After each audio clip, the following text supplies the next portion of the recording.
चलिए मंगलाचरण बोलिए सभी। नमो अरिहन्ताणं नमो सिद्धाणं नमो आयर्याणं नमो अजायाणं नमो लोहे सौवसाहुणं मोक्षमार्गस्य नेतारं वेत्तारं कर्मभूभृतां ज्ञातारं विश्वतत्त्वानां वन्दे तद्गुणलब्धये।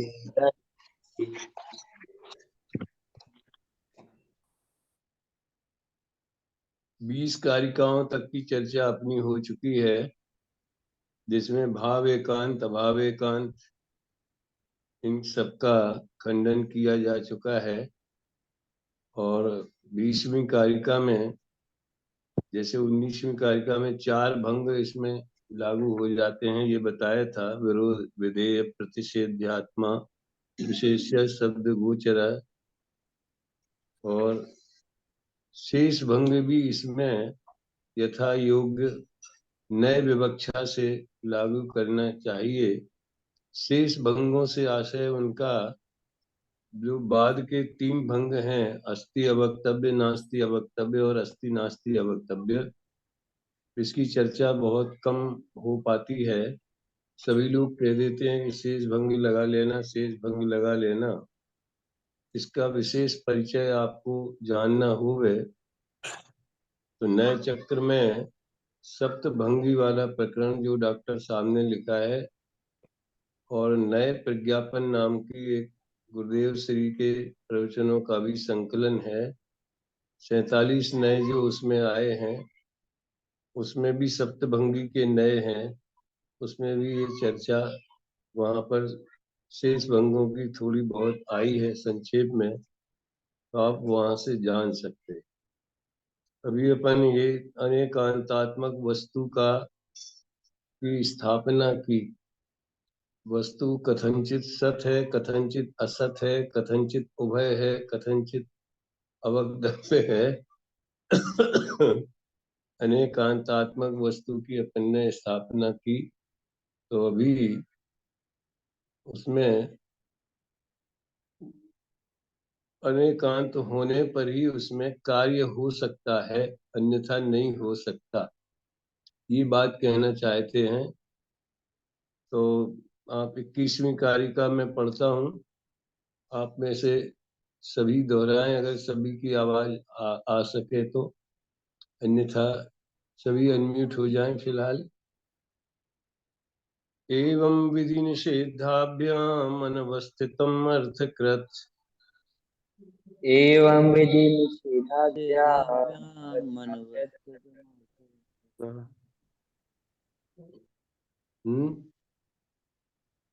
अभी समझ में नहीं आया। एक जन बोलो। अच्छा, अभी तुम बोलो। अभी अभी 2 हैं क्या? एक एक है? तीन अभी तीन 3 अभी हैं? अच्छा। पंडित जी। हाँ, चलो तुम ही बोलो। मैं पंडित। हाँ, कोई भी एक बोले एवं ना। विधि निषेधाभ्याम अनवस्थितार्थमर्थत नेति चेन्न यथा कार्यम बहिरंतर उपाधि। नेति चेन्यथा कार्य बहिरंतरुपाधिभिः। अब ये पाश्चात्य कारिकाएं तो ये तो इसको अपन समापन के रूप में ले सकते हैं, जब कोई बात पूरी कह दी जाए और इसमें एवं शब्द का प्रयोग किया जाए, तो एवं माने इस प्रकार, और इस प्रकार यानी जैसा अभी हमने वर्णन किया है उस तरह से। विधि निषेधाभ्याम, विधि और निषेध के द्वारा अनवस्थित वस्तु वही अर्थकृत होती है। इसमें अनवस्थित शब्द का एक प्रति में तो अर्थ किया है अनिवस्थित।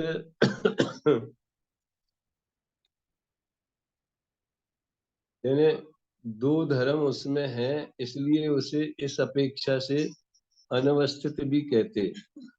दूसरा अर्थ ये है, दोनों अर्थों का भाव तो एक ही है। एक तो इसमें अनिवस्थित, वैसे तो अनिवस्थित अवस्थित यानी अवस्थित माने व्यवस्थित, अनिवस्थित माने अव्यवस्थित, ये साधारण अर्थ है।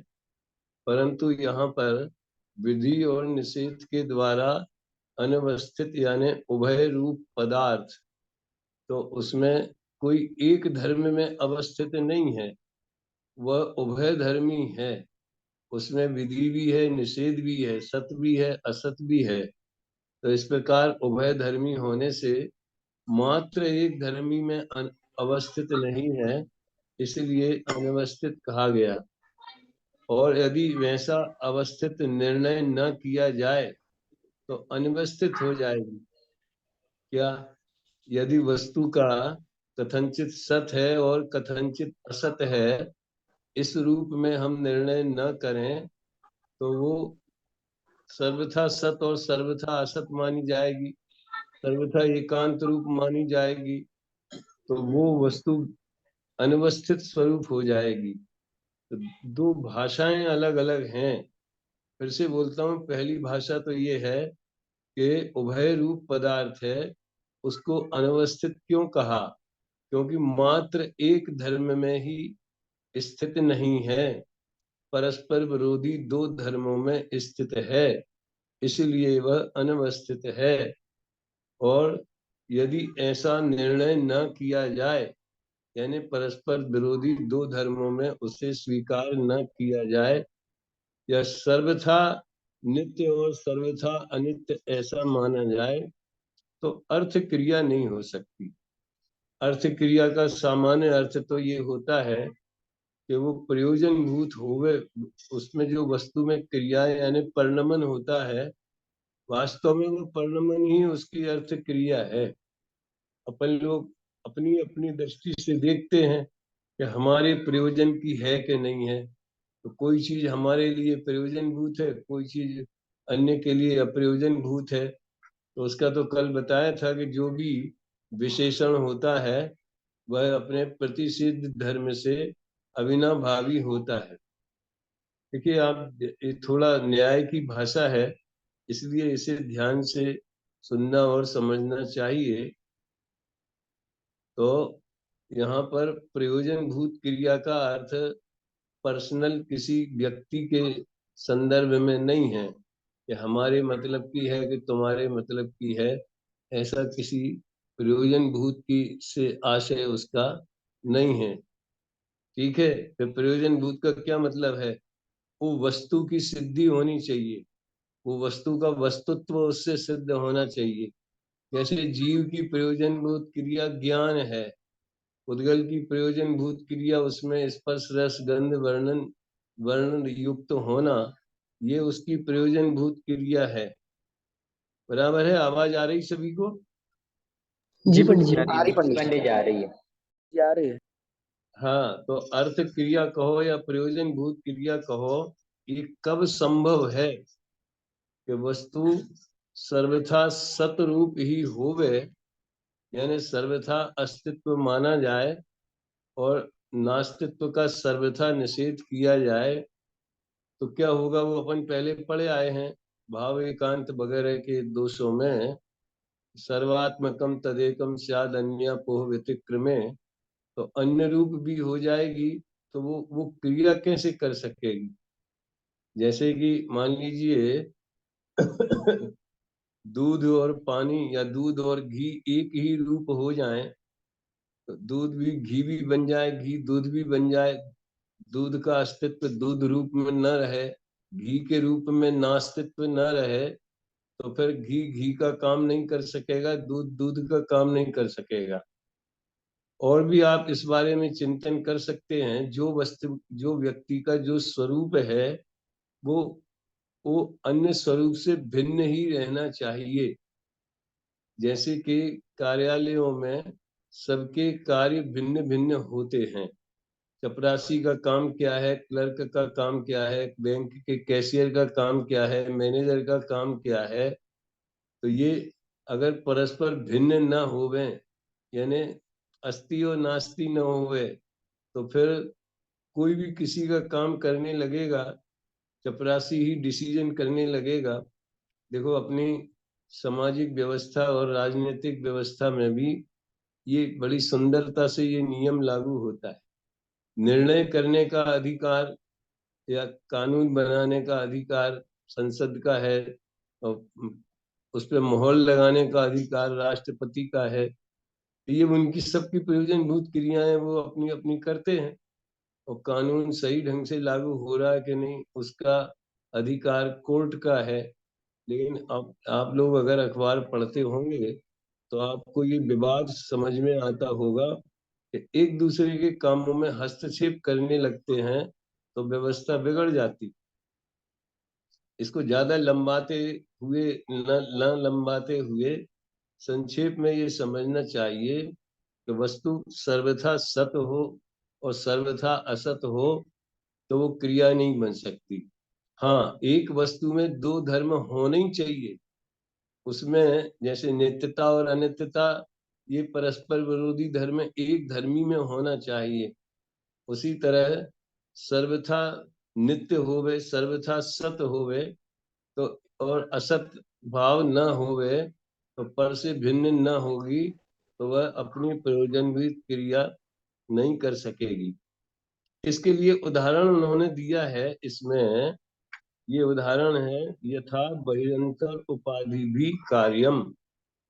कार्य जो है बहिरंतर उपाधि से होता है। बहिरंतर उपाधि, अब देखो न्याय की भाषा और अपनी प्रायोगिक भाषा में काफी अंतर पड़ जाता है। इसलिए हम अपने संदर्भ में उसे देखेंगे तो उलझ जाएंगे।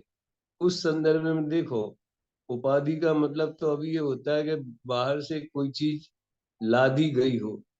जैसे किसी को विद्वत रत्न की उपाधि दे दी, या आपके स्कूलों में कॉलेजों में आजकल बेस्ट स्टूडेंट कौन है, जैसी उसको उपाधि पुरस्कार दे दिया, उपाधि दे दी। यहाँ पे अंतरंग शक्ति को भी उपाधि शब्द से कहा है, वो किसी ने दी हुई नहीं है। अंतरंग शक्ति कौन सी? वस्तु के कार्य रूप परिणमन होने की शक्ति, वो अंतरंग शक्ति है। उपादान शक्ति, अंतरंग उपाधि माने वस्तु की उपादान शक्ति। विवक्षित कार्य कब होगा, कब, जैसे किसी को सम्यक दर्शन होना है तो किस समय सम्यक दर्शन होना है, उस समय सम्यक रूप परिणमित होने की योग्यता, शक्ति, सामर्थ्य अथवा श्रद्धा गुण भी उसकी शक्ति है, और तत्समय की योग्यता भी उसकी शक्ति है। तो इस तरह से इसे उपादान की शक्ति को अंतरंग उपाधि कहा गया। और बहिरंग उपाधि क्या है? जो बाह्य निमित्त हैं उन्हें बहिरंग उपाधि कहते। तो अंतरंग और बहिरंग दोनों प्रकार की उपाधि होने पर, यानी दोनों प्रकार की सन्निधि होने पर, उपादान और निमित्त दोनों की संधि होने पर ही कार्य होता है। ये तो उदाहरण के रूप में प्रस्तुत किया है। देखने की बात तो ये है, वास्तव में तो ये जो निमित्त है ना, इसका फेस बराबर दिखता नहीं है। इसको ठीक से एड्रेस कर। नींद आ रही क्या तेरे को, है भाई? तो कहने का आशय ये है कि सर्वथा अस्ति और सर्वथा नास्ति, प्रसंग तो वही चल रहा है ना। अभी तो भाव एकांत और अभाव एकांत का ही प्रसंग चल रहा है। तो वस्तु में सर्वथा भाव भी न होवे, सर्वथा अभाव भी न होवे। कथनचित भाव रूप है, कथनचित अभाव रूप है, तो ही उसमें परिणमन हो सकता है। इस तरह से परस्पर विरोधी दो धर्म होने पर ही अर्थ क्रिया होती है, अन्यथा नहीं हो सकती। तो ये इसका सारांश मैंने आपको पुनः बता देता हूँ। विधि और निषेध के द्वारा जो उभय रूप पदार्थ है, अनवस्थित क्यों कहा? एक ही धर्म में सर्वथा एक धर्म रूप नहीं माना गया। समझ में आए ना? दोनों धर्मों में वस्तु अवस्थित रहती है, दोनों धर्मों में रहती है। इस अपेक्षा से अनवस्थित होने पर यदि उसे अर्थ क्रियाकारी होती है। यदि ऐसा नहीं माना जाए तो कार्य की उत्पत्ति नहीं हो सकती। अगर सर्वथा अभाव माने तो कोई चीज है ही नहीं, तो उस कार्य की उत्पत्ति कैसे होगी? जैसे कि आकाश, उस सर्वथा अभाव में क्या उदाहरण दिए जाते हैं अपने यहाँ मालूम आपको? न्याय ग्रंथों में सर्वथा अभाव के लिए बंध्या पुत्र, एक उदाहरण तो ये दिया जाता है। खरबशाण। आकाश आकाश कुसुम, पुष्प। तो वो उदाहरण दिया जाता है। तीसरा कोई बताएगा? खरवसाण। खरबशाण। है, खरवसाण। बोलो। खरबसाण। शाबाश, खरविशाण, गधे के सींग। कछुए के रोम। है, अब तो फिर कछुए के। एक दो तीन मिल गए तो बहुत लगा लोगे। तो जैसे आकाश के पुष्प से सुगंध नहीं आ सकती। अरे एक तो हम पहले बचपन में वो सुना करते थे, खुशबू आ नहीं सकती बनावट के फूलों से, इस तरह तरह का वो था कि जो नकली प्लास्टिक के फूल होते हैं, तो वो फूल जैसा आकार जरूर उनका रहता है, कलर रहता है, लेकिन उसमें से खुशबू नहीं आ सकती। तो आकाश कुसुम है ही नहीं, उसका तो कोई रूप नहीं है, रंग नहीं है, अस्तित्व नहीं है, सर्वथा अभाव है, तो उसमें से सुगंध कैसे आएगी? तो जिन वस्तुओं का सर्वथा अभाव माना जाए, यानी उसकी सत्ता ही स्वीकार न की जाए, तो कोई कार्य होने का प्रश्न ही नहीं उठता। ठीक है। और यदि सर्वथा भाव माना जाए, यानी कथनचित अभाव भी न माना जाए, तो वह वस्तु, प्राग भाव नहीं माने तो वस्तु अनादि, कार्य अनादि ठहरेगा, तो नया कार्य उत्पन्न नहीं होगा। इस तरह से अभावों का निषेध करें तो भी कार्य नहीं होगा, और सत्ता का निषेध करें तो भी कार्य नहीं होगा। तो ये समापन में उन्होंने ये कहा कि उभय रूप वस्तु उभय धर्म वाली होगी, कथनचित सत होगी, कथनचित असत होगी, तभी उसमें कार्य रूप परिणमन हो सकता है, अन्यथा नहीं। ठीक है, आगे बढ़े। इसमें कोई शंका? नहीं पंडित जी। है, ये समापन है, सरल है। इसमें इसको तो आप अपने चिंतन से भी विचार करें। नित्य नित्य में भी इसी तरह से है। सर्वथा नित्य माने तो कार्य होने का कोई प्रश्न ही नहीं है, वो तो त्रिकाली है, नित्य है, परिणमन होते ही नहीं उसमें। सर्वथा अपरिणामी माने तो परिणमन नहीं होता, और सर्वथा परिणाम माने तो उसका आगे की छंदों में, आगे के गाथाओं में खंडन आने वाला है। यदि वस्तु दूसरे समय नष्ट हो जाए तो परिणमित कब होगी फिर? उसके लिए एक आधारभूत वस्तु तो कायम रहना चाहिए। जैसे कोई व्यक्ति संसार अवस्था का अभाव करके सिद्ध बनेगा, तो वो जीव तो कायम रहना चाहिए। यदि जीव का ही नाश हो जाए पर्यायों के साथ में, तो अगली पर्याय कहाँ से उत्पन्न होगी? ये सब प्रकरण बाद में और भी आने वाले हैं। अभी आप 22वीं गाथा ये क्यों आई? 22वीं गाथा जो कारिका है, उसमें एक बहुत ही अलग ढंग से एक एक धर्म की दृष्टि से वस्तु अलग अलग दिखाई देती है एक स्वरूप, लेकिन अलग अलग दिखाई देती है। इसलिए प्रत्येक धर्मों को मुख्य करके कथन करना योग्य है। जैसे हमने अस्थि कहा, तो उसमें नास्तित्व गौण हो जाएगा, तो फिर नास्तित्व की चर्चा नहीं होगी कोई। उसमें प्रश्नकार ने ये पूछा है कि जब हम पहले भंग से शत्रुप जीवादि तत्वों की प्रतीति हो गई, तो उसमें तो अनंत धर्म है एक साथ, तो एक धर्म को पकड़ा तो दूसरा दूसरा धर्म भी साथ में आ ही जाएगा, दूसरे धर्म का भी प्रयोग उस ज्ञान हो ही जाएगा। तो दूसरे धर्मों को कहने की क्या जरूरत? तो अस्तित्व कहने से फिर नास्तित्व है, उभय है, अवक्तव्य है, वो सब धर्म भी तो उसी में है ना। उसकी तरफ से हम एक उदाहरण आपको दे सकते हैं इस शंकाकार की तरफ से, कि आपने मान लीजिए सोने की अंगूठी किसी ने पहनी है, तो उस अंगूठी में पीलापन भी है, उसी अंगूठी में उसका और भी जो स्वर्ण के गुण हैं वो लचक है या जो भी चमक है वो भी है। तो पीली वाली अंगूठी अलग से, जैसे यूं यूं लो आप, क्या आप दूध में शक्कर डालते हैं तो क्या अलग अलग डालते हैं कि सफेद शक्कर अलग डाली और मीठी शक्कर अलग डाली? वो तो ये नहीं, उसमें एक साथ। शक्कर डाली तो उसमें सभी एक साथ आ गए। ये ये जो है सामने वाले की तरफ से दिया जाने वाला, समझ लो, तर्क है शिष्य की तरफ से कि सफेद शक्कर अलग होती है और मीठी शक्कर अलग होती है, ऐसा तो नहीं है। तो फिर जब सफेद कहेंगे तो मीठी है, इसका ज्ञान हो सकता है क्या? दूध में डालने पर तो अलग अलग दो बार डालने की जरूरत नहीं कि एक बार सफेद डाली एक बार मीठी डाली, ठीक है। लेकिन ज्ञान हो सकता है क्या कि कोई वस्तु सफेद है, ऐसा कहने से क्या उसका रंग भी साथ में ज्ञात हो जाएगा कि रंग को अलग से बोलना पड़ेगा? क्या राय है आप लोगों की? बोलो विशाल, ये बोलो अभी जो हंस रहा था, गर्दन हिला रहा था, बोलो। मैंने वस्तु में परस्पर विरोधी धर्म होना अलग बात है, और क्या बोलते हैं उनका ज्ञान होना अलग बात है। ये मेरे भी क्या मारा? हैं? मैं देख रहा हूँ। क्या समझ में नहीं आया किसने क्या बोला? कुछ नहीं पंडित जो जी, वो बोले वो माइक वाइक हाथ भी चालू था। ऊंचा करे।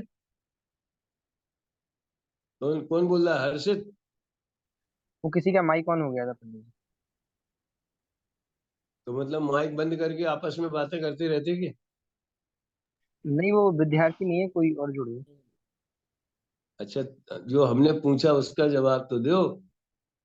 नहीं होगी पंडित, नहीं होगी, नहीं होगी। बताना मीठी पड़ेगा। शक्कर कहने से सफेद शक्कर शक्कर सफेद भी है, इसका ज्ञान तो नहीं होता ना। नहीं होता। ये समझ लो, नहीं होता पंडित जी। प्रश्नकार ने जो नहीं प्रश्न होता। उठाया था कि जब एक धर्म का कथन कर दिया तो बाकी धर्मों का कथन करने की क्या जरूरत है, उसका ये जवाब है कि बाकी धर्म तो उसमें है, इसमें कोई संदेह नहीं है, लेकिन ज्ञान करने के लिए सफेदी का वर्णन अलग से करना पड़ेगा और मिठास का वर्णन अलग से करना पड़ेगा। उसी तरह से अस्तित्व स्यात् सत वस्तु कथनचित सत रूप है, ऐसा कहने से उसमें नास्तित्व और उभय और अवक्तव्य, बाकी के जो छह भंग हैं वो सब हैं, लेकिन उनका ज्ञान करने के लिए अलग से कथन करना पड़ेगा। ये जवाब है उसका। तो मैं 22वीं कारिका पढ़ता हूँ। अभी आप में से कौन इसका ये जो हर्षित दिख रहा है ना, रिपीट करना बेटा, है? जी जी पंडित जी। धर्मे धर्मेण्य एवार्थो धर्मिणोऽनंत धर्मिणः धर्मे धर्मेण्य एवार्थो धर्मिणोऽनंत धर्मणः। अंगित्वेन्यतमान अंगित्वेनतमान्तरस्य अंगित्वेन्यतमान्तस्य शेषान्तानां तदंगता। अंगित्वेन्यतमान्तस्य शेषान्तानां तदंगता। रिपीट करने में तो सफलता मिल गई, स्वयं ही पढ़ने की वो होनी चाहिए। धर्मे धर्मे, प्रत्येक धर्म का अन्य ही अर्थ यानी भाव, अनंत धर्मिण धर्मण धर्मिण, देखो धर्मण भी लिखा है धर्मिण भी लिखा है, तो अनंत धर्म जिसमें है ऐसे धर्मी में क्या होता है, एक एक धर्म का भाव अलग अलग होता है। अन्य तमांतस्य, किसी एक धर्म के मुख्य होने पर, अंगित्वे अन्य तमांतस्य, अन्यतम, अन्यतम माने बाकी सबको छोड़कर किसी एक धर्म के मुख्य होने पर, अंगित्व है ना, तो एक अंग के मुख्य होने पर शेषांता नाम तदंगता, शेष धर्मों की गौण रूप से प्रतीति होती है। वो भी स्यादवादी को होती है, एकांतवादी को नहीं होती है। जो सर्वथा एकांतवादी है वो तो किसी एक धर्म को ही सर्वथा मानते हैं, अन्य धर्मों को नहीं मानते। लेकिन इसका मतलब क्या है, ये बड़ा जोरदार है। देखो, इनने कहा, पहली पंक्ति जो जरा समझने लायक है, धर्मे धर्मे, यानी एक एक धर्म का अन्य ही अर्थ होता है। इसका क्या मतलब है? एक एक धर्म का अर्थ, अर्थ माने उस धर्म जिस पदार्थ में रहता है वो पदार्थ। तो जीव में ज्ञान भी है और दर्शन भी है, सुख भी है। ध्यान से सुनना जरा। तो ज्ञान वाला जीव अलग है और सुख वाला जीव अलग है, ऐसा है क्या? नहीं पंडित जी। नहीं पंडित। तो इसमें तो कहा गया अलग ही अर्थ होता है। विवक्षा भेद आ जाता है। ये बड़ा मजेदार है। मुझे तो बड़ी देर से मैं इस कारिका पे विचार कर रहा हूँ, और आप लोगों को कौन से उदाहरण से ये समझाया जाए, उसके लिए मैं आधा घंटे से इस कारिका पर ही विचार कर रहा हूँ। देखो, जीव में ज्ञान है, सुख है, दर्शन है, चारित्र है, सब अलग है। लेकिन जैसे ही शक्कर वाला उदाहरण दिया ना, तो जब हमने कहा कि शक्कर सफेद होती है, तो सफेद एंगल से शक्कर का स्वरूप जुदा होगा और मिठास की दृष्टि से शक्कर का स्वरूप जुदा होगा। धर्म तो अलग अलग है ना। तो किसी एक नजर से देखेंगे तो जिस नजर से देखेंगे वैसी वस्तु नजर आएगी। सत्य की अपेक्षा देखेंगे तो सत रूप नजर आएगी, कथनचित असत की अपेक्षा देखेंगे तो असत रूप नजर आएगी। तो इनका ये कहना है कि दूसरे धर्म गौण हो जाते हैं। तो गौण होने का मतलब होता है उसकी ओर हमारा लक्ष्य नहीं गया। क्या अर्थ होता है गौण का? गौण का मतलब गौण करना, अन्य धर्मों को गौण करना। इसका क्या अर्थ होता है? उसमें नए चक्र में लिखा है, उसके बारे में कुछ नहीं बोलना। आपने देखा होगा, जैसे किसी लीडर को मुख्यमंत्री नहीं बनाया या कोई भी बात उससे पूछी और वो उसकी पार्टी के विरुद्ध जाती है, तो वो कहते नो कमेंट्स, इसमें हमें कुछ नहीं कहना है। तो कुछ नहीं कहना ये गौण करने का एक तरीका है। लेकिन वास्तव में देखा जाए तो कह के भी थोड़ा बहुत तो कह ही दिया गया ना, सर्वथा अवक्तव्य तो नहीं हुआ, इसलिए चुप रहना। गौण करना माने ज्ञान का भी उसमें प्रयोग ना हो और वचन का भी प्रयोग ना हो, उसको गौण करना कहते हैं। इसको आप लोगों को बाद में जब भी समय मिले, या अभी हम इतने धीरे धीरे बोलते हैं, रिपीट करते हैं, तो आप नोट भी कर सकते हैं। गौण करने से क्या आशय है कि जिस जिस धर्म को गौण किया जा रहा है, न तो उस तरह उपयोग का लक्ष्य है और न उसकी ओर वाणी का लक्ष्य है। उसके बारे में न हम बोल रहे हैं, न हम सोच रहे हैं। आज के संदर्भ में ये बहुत देखा जाता होगा कि जैसे जो सत्ता पक्ष है, तो जो भी समाज में तकलीफें हैं, लोगों ने सुना होगा, आप लोगों ने, कि सत्ता पक्ष के लोग, बेरोजगारी बढ़ रही है, फलाना हो रहा है, समझ, महंगाई बढ़ रही है, इस बारे में कुछ नहीं बोलते। राम मंदिर बन रहा है, इस बारे में बोलेंगे। समझ में आया ना? है। तो जिस चीज को गौण करना होता है उसके बारे में कुछ भी नहीं बोलना, इसी को गौण करना कहते हैं। है? अच्छी बात है। अभी एक ही धर्म की दृष्टि से देखें तो वो अलग दिखाई देगा। सुनो, एक व्यक्ति मान लीजिए कलेक्टर है, और तो वो कलेक्टर तो उसका प्रोफेशन है, वो सर्विस करता है, प्रशासन में है, और उसका बेटा उसे देखेगा तो उसे कलेक्टर नजर आएगा कि पिता नजर आएगा? पिता नजर आएंगे। ठीक है। और अगर वो मंदिर में मान लो प्रवचन करता भी है, तो लोगों को कलेक्टर नजर आएगा कि प्रवचनकार वक्ता नजर आएगा, विद्वान नजर आएगा? देखो, विद्वान। बदल गया ना।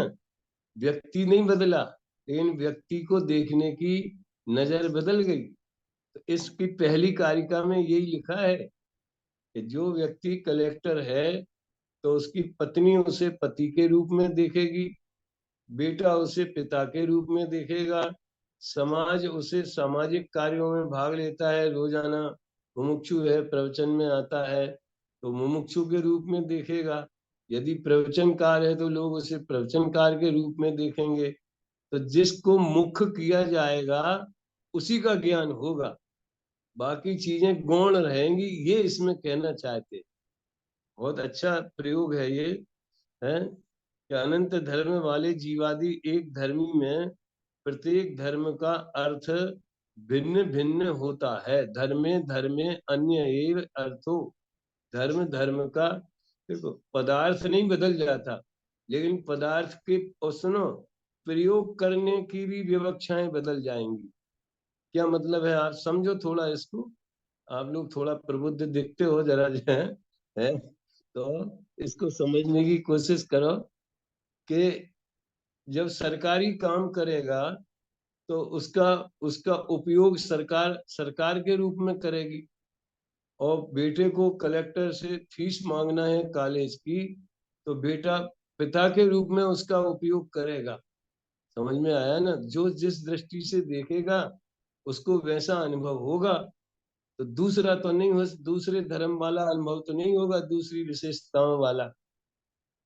तो इससे निष्कर्ष क्या निकला कि जो प्रश्नकार ने कहा था कि एक धर्म का वर्णन करने से सारे धर्मों का ज्ञान हो जाएगा, तो निकला ऐसा नहीं है, दूसरे धर्म गौण रहेंगे, भले पता है सबको ये कलेक्टर हैं, फलाने के बेटे हैं, फलाने के पति हैं, ये सबको पता है, लेकिन बोलने में तो एक धर्म की मुख्यता ही होगी। जब आप उसका परिचय देंगे तो अलग अलग धर्मों को मुख्य करना पड़ेगा। लोग विद्वानों का भी परिचय ऐसा देते हैं कि ये समझ लो अच्छे प्रशासक भी हैं, संस्था चलाने का अनुभव है, और सूक्ष्म अभ्यासी हैं, स्पष्ट वक्ता हैं, ख्याल में आया ना। अच्छा मान लो अगर उसका गला अच्छा है तो गाते भी बहुत बढ़िया हैं, तो अलग अलग बोलना पड़ेगा ना, एक बात बोलने से सारी बातें कैसे समझ में आ जाएंगी। इसलिए जो ऐसा ही प्रश्न इसलिए उठा कि उन्होंने अस्थि धर्म का भी वर्णन किया, नास्ति धर्म का भी वर्णन किया, उभय का भी वर्णन किया, अवाच्य का भी वर्णन किया, शेष तीन का तो नहीं किया, लेकिन हुक्म तो दे दिया कि इसको भी आप नए योग से लगा लेना। तो उससे पूछता क्या जरूरत है, हम अस्थि कहेंगे स्याद अस्थि तो स्याद नास्ति स्याद अवक्तव्य स्याद उभय सब पकड़ में आ जाएंगे। जैसे सफेद शक्कर डालने से मीठी शक्कर भी दूध में चली जाएगी, तो भैया दूध में डालने की समस्या अलग है और शक्कर का ज्ञान करने की समस्या अलग है। यहाँ पर ज्ञान कराया जा रहा है, वस्तु का ज्ञान कैसे होगा, तो सप्त भंगों का कथन करना अनिवार्य है। ये आज आपकी 40 मिनट वाली है कि कौन सी है? अनलिमिटेड वाली। अनलिमिटेड है। ये कहाँ से ली है, नई अनलिमिटेड बनाई वाली। क्या, नई बनाई जी। है?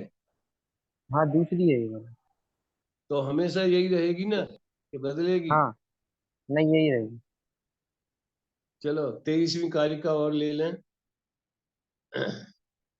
ये भी बहुत सरल है कि अभी हमने अस्थि धर्म को लेकर के सप्त भंगों की चर्चा की है, तो नित्य धर्म को लेकर भी सप्त भंगों की चर्चा हो सकती है। ख्याल में आया ना, एक धर्म को लेकर के भी सब धर्म सब सप्त भंग की चर्चा हो सकती है, यानी प्रत्येक धर्म में सप्त भंगी का प्रयोग करके वो बराबर उसको व्यवस्थित रूप से समझा जा सकता है।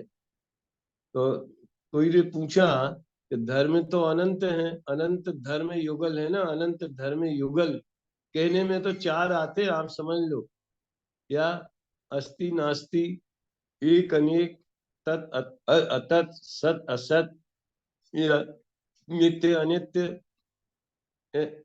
ऐसे ही चार चार पांच आते हैं धर्म युगल।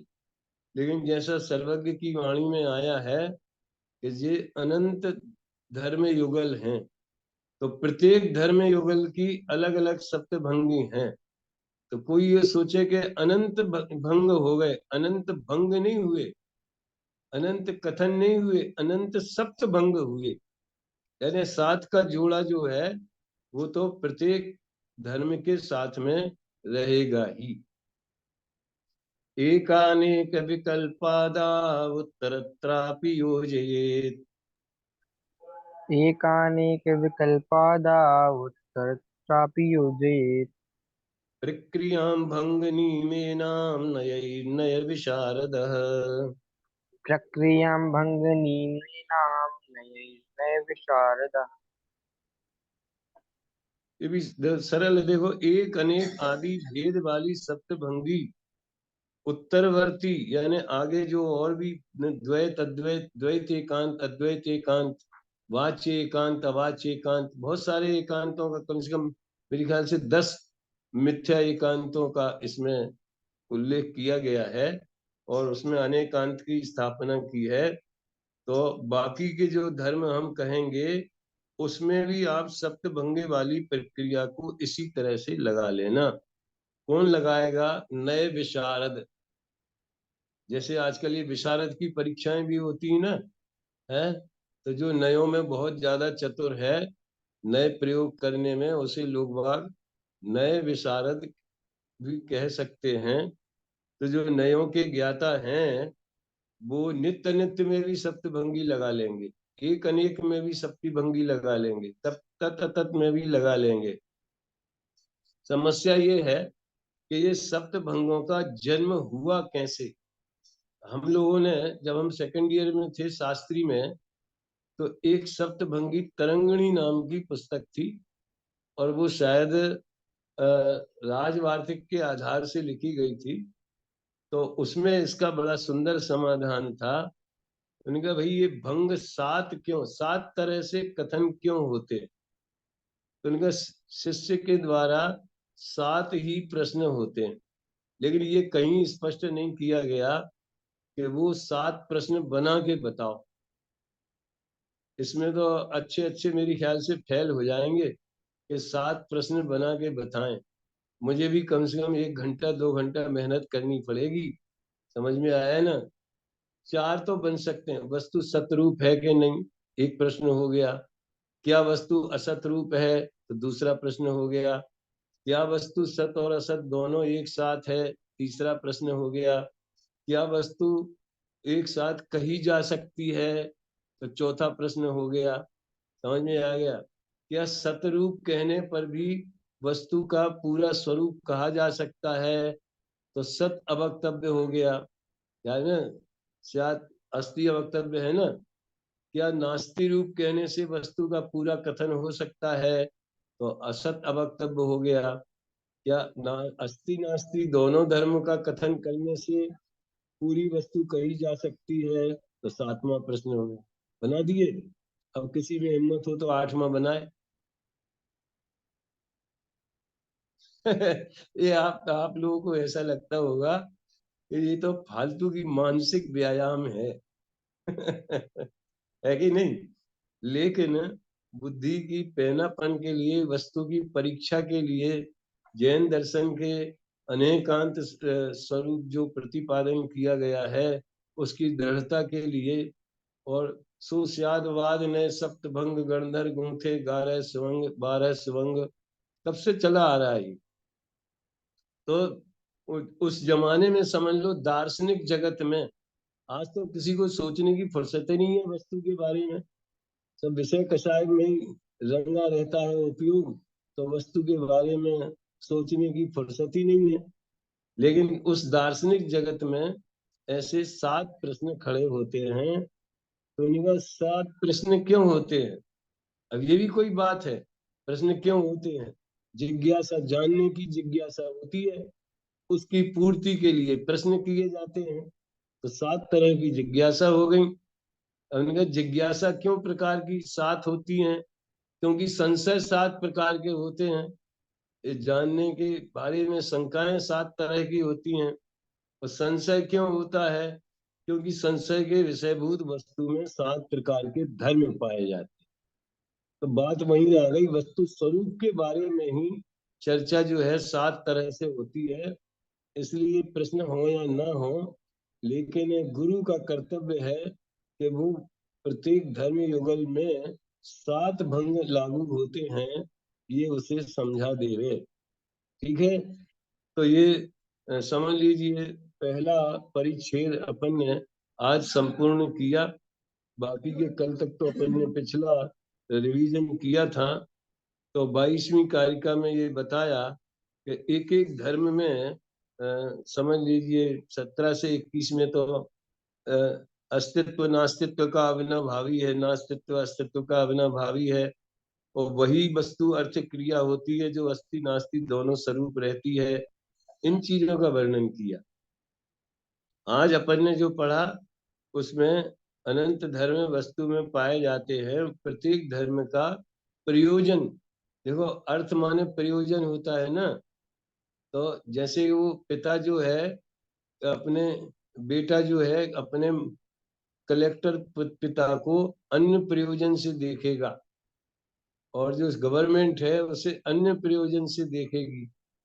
तो अलग अलग कथन करना अनिवार्य है, एक कथन कहने से सब हो जाएंगे ऐसा नहीं है।